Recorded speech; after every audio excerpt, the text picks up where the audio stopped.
Hi, everyone. This is an overview of Chapter 3. And in this chapter, it is very focused on, the focus is victims and victimology and victimization.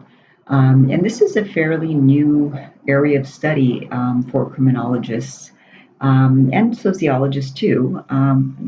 Sociologists have been studying a little bit longer.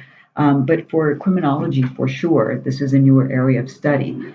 For a very long time, criminologists were focused on who does crimes, why do they do crimes, what are the characteristics of people who commit crimes, and we didn't really give a whole lot of attention to the question of who are the victims, what are the characteristics of the victims, what characteristics about the victim made them targets, etc.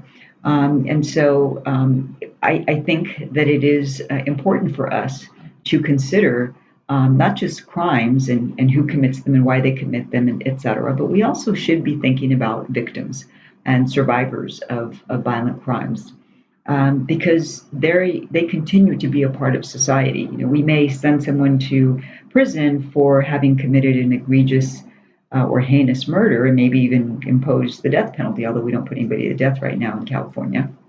But we often forget the victim. And those of us who have known somebody who has been a victim of a crime, and particularly a violent or sexual crime, we may not know how to um, talk with that person. We may, in our discomfort, even avoid that person, and that's often the last thing that these individuals need. We need to continue to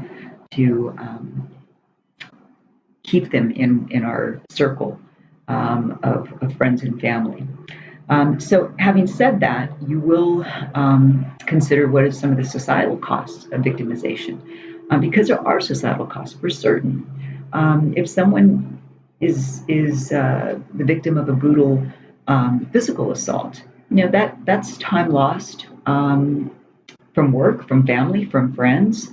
It may be a lot of rehabilitation the person has to go through, et cetera. And so we really should be aware that once we prosecute someone and if there is a conviction, that other person who was the survivor of that crime may continue to live with the trauma of that crime for years.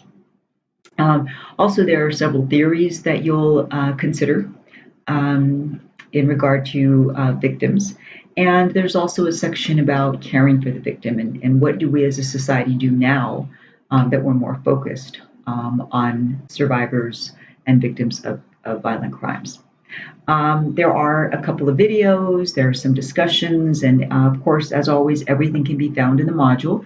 If you have any questions, please feel free to send me an email or a text message to the number on the syllabus. And I'll see you all next week for an overview of Chapter 4. I hope you enjoy this chapter.